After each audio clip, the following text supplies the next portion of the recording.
All right, hello everyone. My name is John C. Luna and I'm on day 13 of monkeypox. So I thought I would share my story and hopefully this will help someone out because it's been a very unpleasant experience. So let's start with day one. Day one was Friday. Basically I woke up, I had itches, I went in the bathroom and immediately saw I had a rash. At least I thought it was a rash. There was about 10 to 15 bumps, raised bumps on my skin, on my glute, and going inward towards, well. So, that was day one. There was no fever. I hadn't been experiencing a fever beforehand. There was no other signs. I tracked it back to a party I went to on Saturday night. Someone else did test positive, but me and that person had no sexual contact. We did brush up against each other. I believe it was done by saliva, but again, it is not a sexually transmitted disease.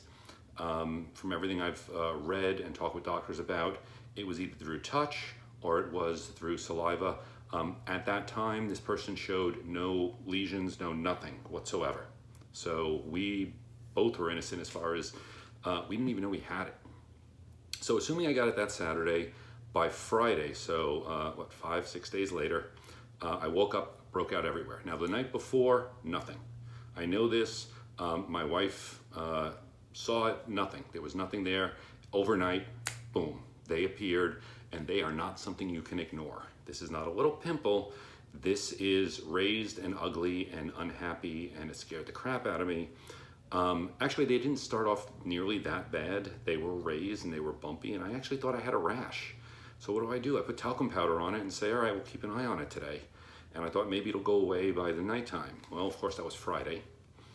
Saturday night, they did get bigger. And I was gonna wait till Monday to go see a doctor. Again, whether that was the best call or not, I can't say. So Saturday, no fever, no nothing, I'm fine. Now, I'm a person that gives off a lot of heat. I sleep on top of the sheets, and my wife next to me sleeps under the sheets, under the comforter, and still says she's cold. So I'm normally a very hot person. Saturday night, I went to take a shower. When I got out, the cold hit me to the point of being painful. I dried off as quickly as I could. I was shaking. I went underneath my covers. I pulled towels over me and the comforter. It lasted about an hour, but it was painful cold, is the best way I can put it. After an hour, it went away. I wasn't running a fever, and I went to sleep. I knew something was going on, but I didn't even think monkeypox. So Sunday, I had a on and off low grade fever right around 99.4 to 99.9. It never really went over 100 that I could tell, but I knew I wasn't feeling well. I knew something was wrong in my body. So Monday morning, the first thing I did was call my doctor at 8 a.m. and make an appointment for that day. Now, Monday was day 4. So Friday I broke out, Monday was day 4. I got an appointment for like 12:30.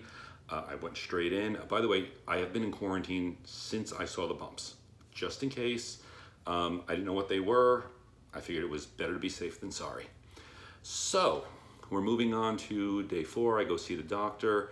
I show her, and they say it could be herpes. No, I don't have that. It could be a bacterial or other viral infection, but just in case, they're gonna test me for all of them, including monkeypox, and for now on, be quarantined, continue it, until we know. No problem. I call into work. I'm gonna stay home that week. It took till Friday for them to confirm I have monkeypox. The government is vastly unprepared for this, and most doctors don't know enough about this. I had an appointment with my doctor today on day 13, and he was very interested to hear all my experiences on how it went and what made the symptoms better, what made me feel better, in case he has other patients. Yes, I am the only patient this doctor's seen that has monkeypox. Okay, so let's rewind. That was Monday. So since then, I stood again indoors. I felt a little fatigued, a little sleepy. I actually have medical marijuana, and that helped stop the itch. Otherwise, I had to use cortisone spray, not the cream. Touching these started to hurt. What I will say is on day 7, they spread. So I had, again, a cluster of them on my glute, and they spread to again, the other cheek, my arm, my leg, there's one on my chest. It wasn't like blanketed, but I have sporadic ones here and there all over my body. Thankfully, none are on my face, none are on my genitals. But again, chest, legs, both legs. I have one on the side of my foot. So they can appear absolutely anywhere. So that was day 7, they spread. Basically, they still don't know enough, so there's nothing they can do. They said just go through it. We have talked to the health department by then multiple times. The health department just again said, talk to all your partners that I've been with, and I called everyone. No one showed signs, again, except the one person I found out later on that I may have contracted it from. And my wife was able to get scheduled for a vaccine, being I had it. She actually just had it yesterday on Wednesday, day 12. So, day 9 through day 11, they were itchy. They became painful. I said I got some on my butt. They spread. It was hurtful to go to the bathroom. And it was hurtful to sit. Every time I touched them with anything, there was one night where I was laying in bed and I had the fan on because I was still hot. I had to shut it off and just keep it hot because the air moving across it was too painful to endure. I couldn't deal with it. Everything about these things are painful. Now, it wasn't till, let's see, day 8, about day 8, besides being painful, they started to burst. You'll see they're raised, they started to leak.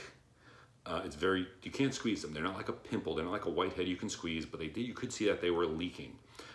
Throughout this time, I continued to take hot showers, spray myself down with calamine lotion.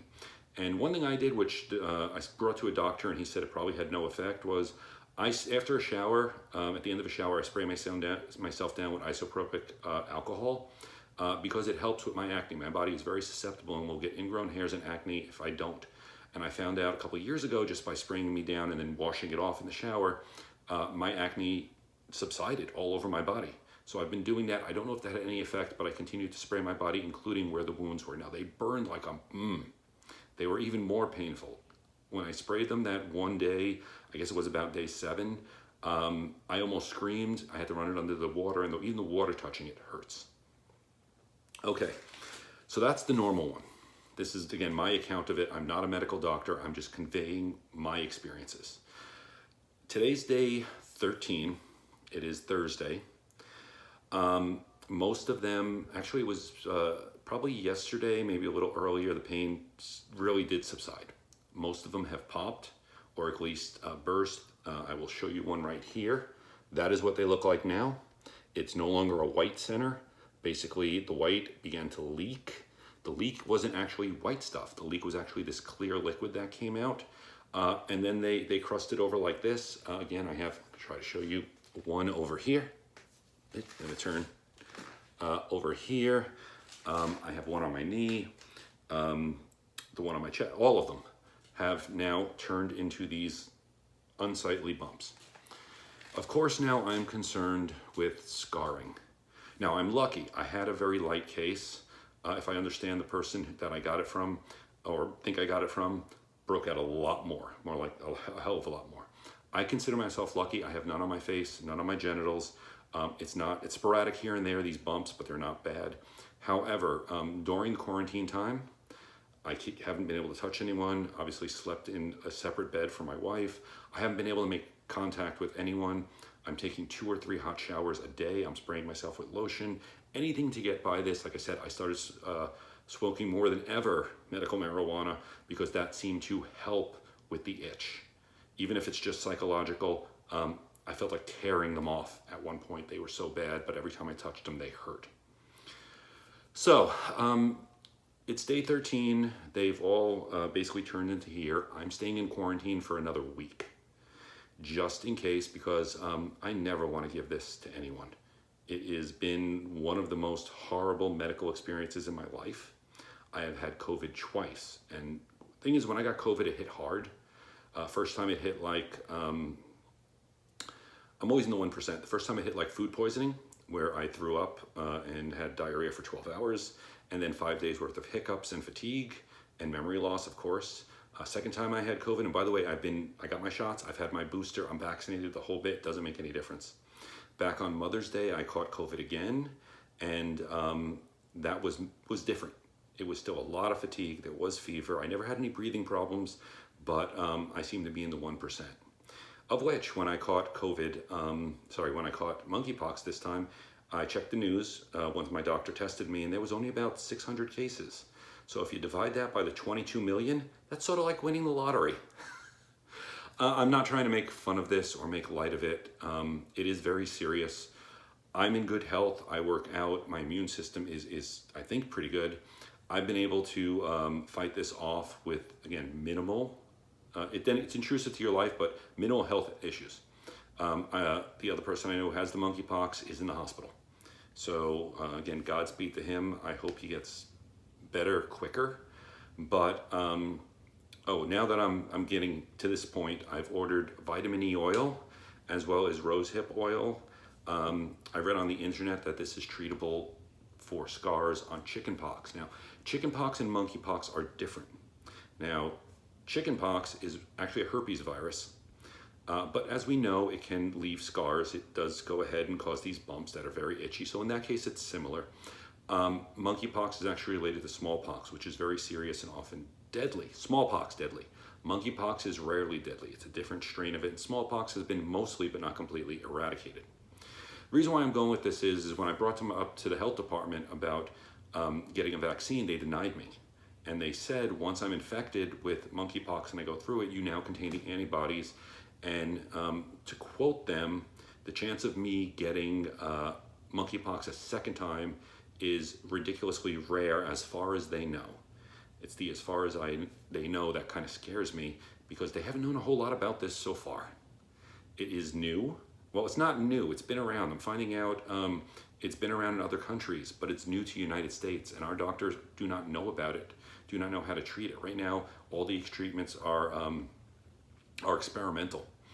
So we're gonna see if the oils help as far as help with the scarring. It should arrive tomorrow. Thank you, Amazon. Otherwise, the reason I made this video is if you think you have monkeypox, please take it seriously. I got it. Thankfully, I didn't give it to my wife. I would have felt horrible if I gave it to my wife or anyone else. It's not something you want to spread. It's not something you want to go through. So if someone you know has monkeypox, keep away from them. Obviously, don't touch them. The moment these sores here pop or start leaking, whatever, I understand that is where the virus gets spread, that leaky liquid. And yeah, I'd go in the shower and I could see where it was like covered over in that liquid, and it would come off with hot water. But that's still, again, if I touched someone else, that would have been contagious. They also say now if you remain in the same room with someone for an extended period of time, it can be airborne. So not passing, not like I walk down the street and say hi.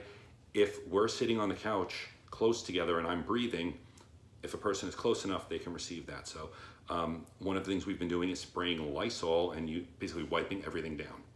Again, it's just precautions. I hope this helps someone out. But again, thank you very much for watching, and be safe and be healthy. Thank you.